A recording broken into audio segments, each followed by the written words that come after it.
ఆండాళ్, గోదాదేవి అని కూడా పిలువబడే ఈమె 12 మంది ఆళ్వార్లలో ఏకైక మహిళా ఆళ్వార్.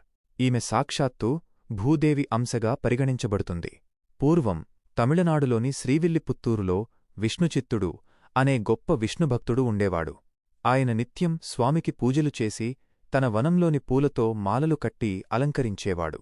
ఒకరోజు పూలపాదుల్లో తులసి మొక్కల దగ్గర ఒక తేజోవంతమైన బాలిక దొరికింది.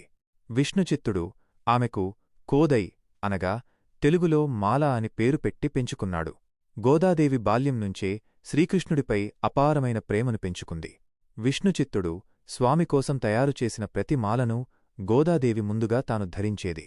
ఈ మాలను నాకు రంగనాథుడు స్వయంగా అలంకరించాడు అని అనుకుంటూ అద్దంలో చూసుకుని మురిసిపోయేది. ఆ తరువాత ఆ మాలను స్వామి సేవకోసం ఉంచేది. ఒకసారి విష్ణుచిత్తుడు మాలలో గోద వెంట్రుకను చూసి ఆమె చేసిన పని తెలుసుకుని అది స్వామికి అపచారమని భావించి చాలా బాధపడ్డాడు. కాని ఆ రాత్రి శ్రీకృష్ణుడు విష్ణుచిత్తునికి కలలో కనిపించి, గోద ధరించిన మాలలే నాకు ఇష్టం, ఆమె నాకు అన్నిటికంటే ప్రీతిపాత్రురాలు అని చెప్పాడు. గోదాదేవి సాక్షాత్తు భూదేవి అంశా అని అప్పుడు విష్ణుచిత్తుడికి తెలిసింది. అప్పటినుంచి ఆమెను ఆండాళ్ అనగా తెలుగులో రక్షకురాలు అని పిలవడం మొదలుపెట్టాడు. భగవంతుడినే భర్తగా పొందాలని ఆండాళ్ ధనుర్మాసంలో తిరుప్పావై వ్రతం చేసింది. ప్రేమతో నిండిన 30 పాటలు పాడింది. ఆమె ప్రేమకు ముగ్ధుడైన రంగనాథుడు ఆమెను శ్రీరంగానికి తీసుకురమ్మని విష్ణుచిత్తునికి ఆజ్ఞాపించాడు.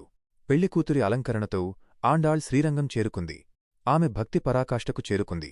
రంగనాథుని గర్భగుడిలోకి అడుగుపెట్టగానే అందరూ చూస్తుండగానే, మేము 1000 సబ్స్క్రైబర్లకు చేరువలో ఉన్నాము, దయచేసి మా ఛానెల్ను సబ్స్క్రైబ్ చేసుకుని మమ్మల్ని ప్రోత్సహించండి. ఆ రంగనాథునిలో శాశ్వతంగా ఐక్యమైపోయింది. ఆమె ప్రేమశక్తి భక్తిలోకానికి నిదర్శనంగా మిగిలింది. అందుకే ఆండాళ్ను చూడిక్కొడుత్త నాచియార్ అనగా తెలుగులో ముందుగా ధరించి సమర్పించిన దేవి అని భక్తులు కొలుస్తారు.